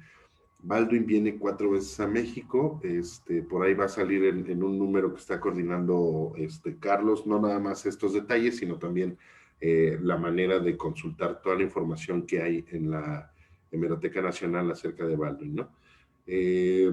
Viene 4 veces a México, 1906, 1909, 1910 y 1912. Y da sus conferencias acerca de psicosociología y estamos defendiendo que efectivamente se puede ver un legado, no nada más en él, sino en la inquietud sociológica que había en México, o psicosocial, podría decir uno, que no es poca y que hace que la clase de Baldwin se vea pues repleta de interesados, tanto oyentes como inscritos al curso. ¿Qué pasó con el curso? Bueno, uno puede rastrearlo. Lo cierto es que es difícil y es borroso porque ocurre la Revolución Mexicana y eso replantea la lectura del periodo en muchos sentidos, ¿no? Ahora, ¿cuándo llegan estos planteamientos acerca de la persona y la persona social, etcétera, a México?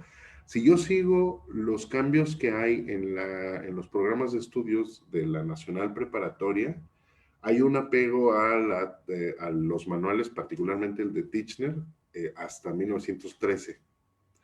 Y es interesante porque justo es después de que Chávez regresa de un viaje a Estados Unidos y digamos que le compone el programa, pero coincide también con las últimas visitas que hizo Baldwin en México. Entonces, en lugar de hacer o proponer una psicología muy fisiológica, que era como estaba planteado en el texto de Titchener, lo que hace es plantear pues una psicología ya de bachillerato, o sea, una visión completa de la psicología que incorporara lo que para Titchener estaba en pañales, que era la psicología infantil, la psicología que tenía que ver con el anciano, con el fin de la vida, es decir, no necesariamente una psicología del sistema nervioso central y del sujeto promedio, sino más o menos las variantes que había desarrollado por entonces. Entonces yo diría que sí llegan con Baldwin en 1910, que se da el primer curso, pero uno puede encontrar ya elementos por ahí del 14, 15, con todo y que la revolución está encima, ¿no?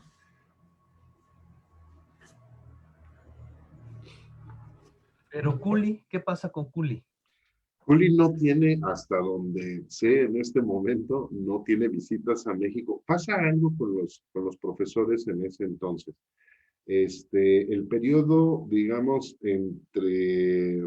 previo a la Segunda Guerra Mundial, plantea problemas particulares para el desarrollo de la sociología teórica, porque se asocia mucho de lo que se está haciendo, que es tratar de identificar en qué medida se distinguen las comunidades y los pueblos con la propaganda nazi.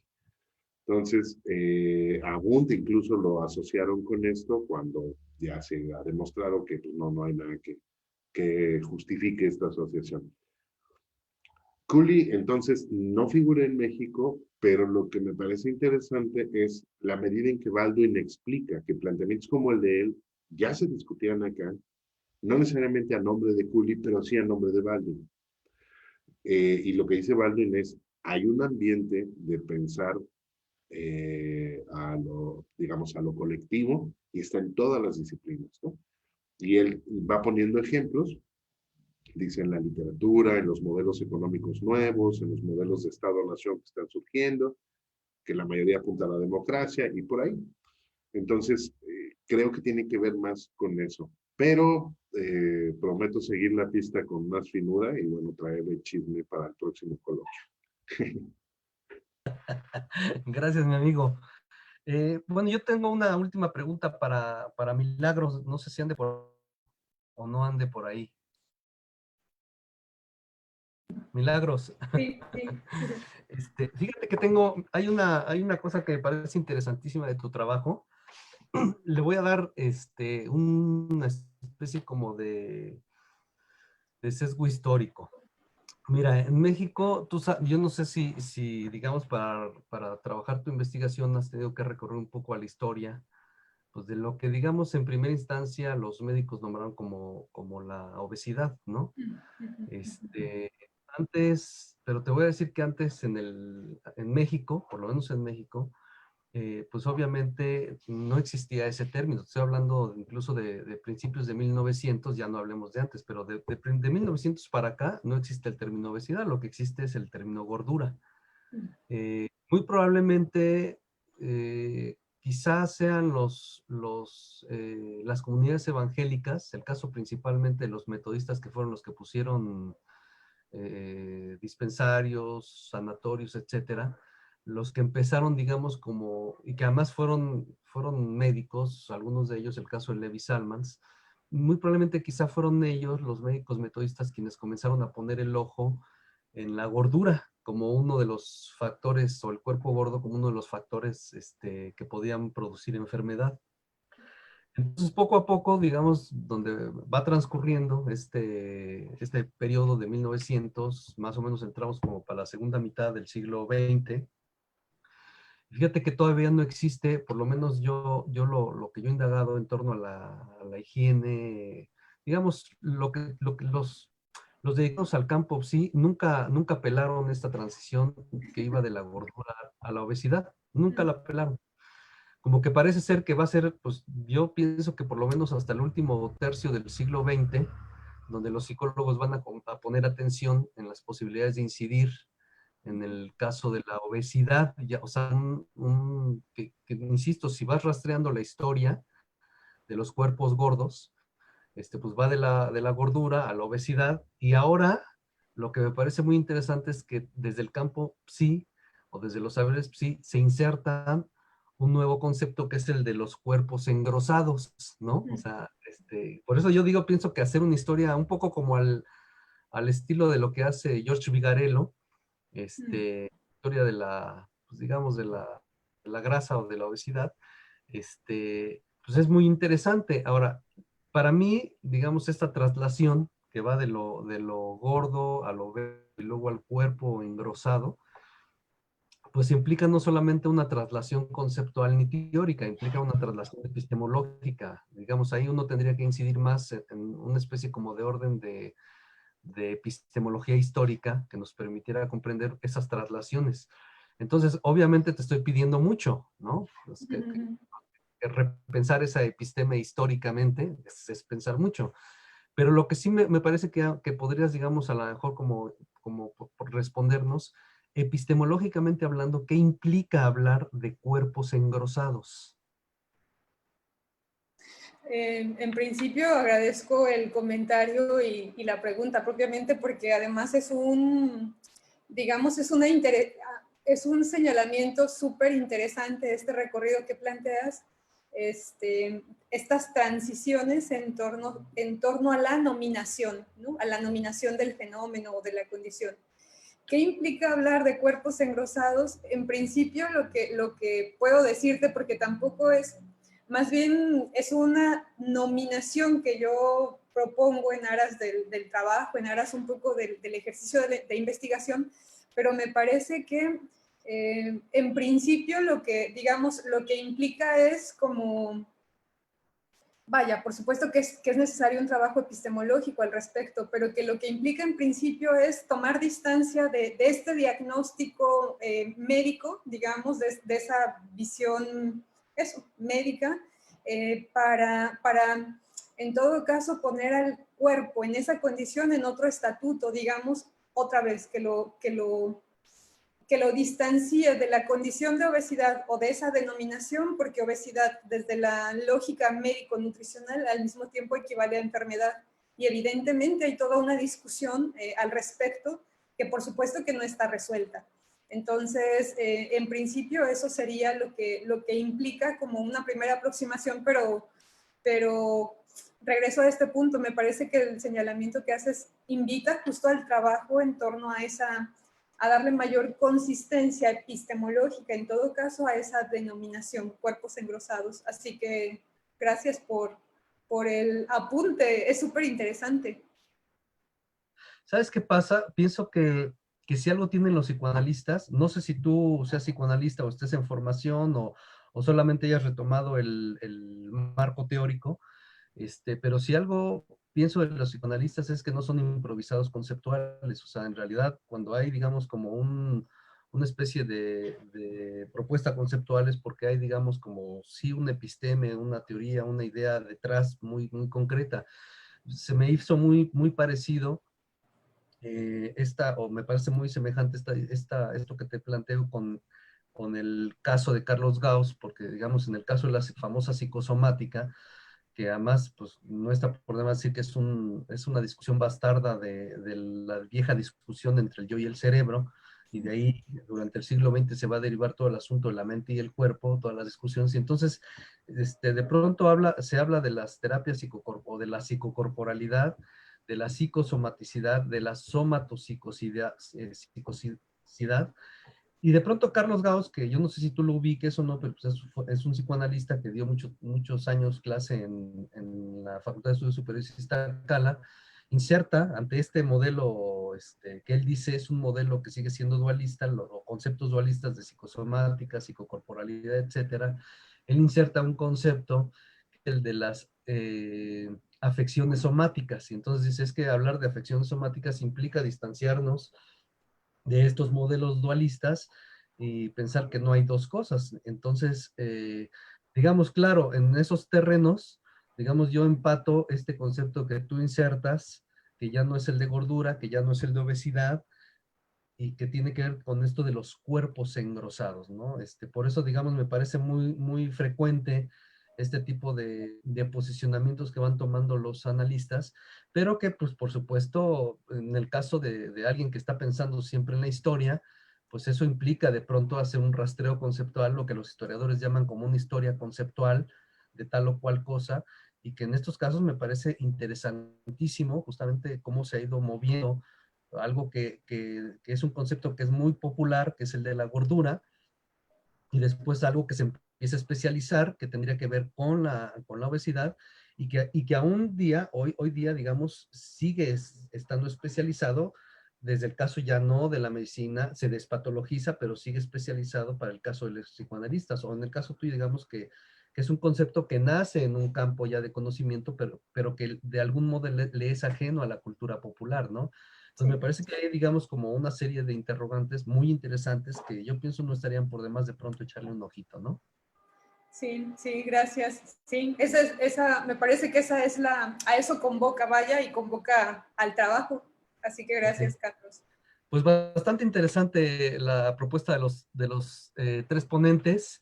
Yo les felicito mucho, ya a excepción de Ángeles, pues no te conocía Ángeles, ya conocía de tiempo atrás pues a José, a Iván, los felicito a los tres por igual, el trabajo es muy, perdón, a Milagros, bueno, no, ni a Milagros ni a Ángeles las conocía, les felicito. Yo no sé por qué dije tres, pero en realidad son cuatro. Me quedé pensando en la pareja de José, pero son cuatro, dos ponentes hombres, dos ponentes mujeres.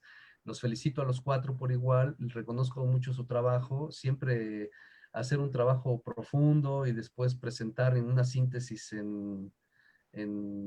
pues en cualquier evento ya virtual ahora, ya presencial, pues siempre implica todo un esfuerzo y por lo tanto eso se tiene que reconocer. Así que mis más profundos loas por ustedes y pues bueno, esperemos volvernos a ver en otro evento ya de historia o ya de otro tipo.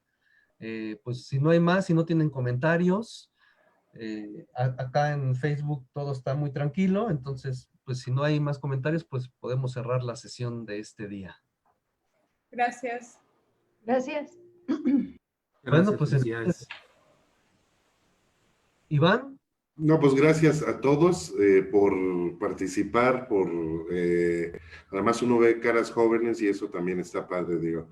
Gracias por participar, por interesarse por estos eventos, por la historia, a pesar de que el momento invita a otras cosas. Y Carlos, pues gracias a ti por la invitación, por la moderación y por también permanecer como interesado junto con el equipo de organizadores por el estudio de la historia, ¿no? Bueno, le voy a comentar al público y a los ponentes presentes que ahorita Iván está posicionado en su lugar de ponente, pero en realidad él también es un organizador del evento. Ya dos eventos, ¿verdad, Iván? Sí, el anterior lo hicimos presencial todavía en el ITESO y bueno, pues hay planes con Carlos para seguir haciendo esto y bueno, eventualmente convertir esto en una red de investigadores interesados por la historia y los testimonios de los fenómenos psíquicos. Pero entonces, Iván, perdón, ya son tres porque estuviste en Iztacala, ¿no? Es cierto, tienes toda la razón, ya con Y estos tres. ya lo diremos en la clausura, pero pues adelantamos que si las cosas se dan, la siguiente edición del evento se hará en la ITESO, así que esperemos que se concrete. Ojalá que nos visiten. Bueno, Digo, pues gracias a todos. ya conocer el campus vale la pena, no más por el puro campus. Sí, así es. Pues si no hay más, agradezco a todos los ponentes las ponentes. Y espero volvernos a ver. Cuídense mucho y a todos gracias. Gracias, hasta pronto. Gracias, chicos. Hasta luego. Hasta pronto.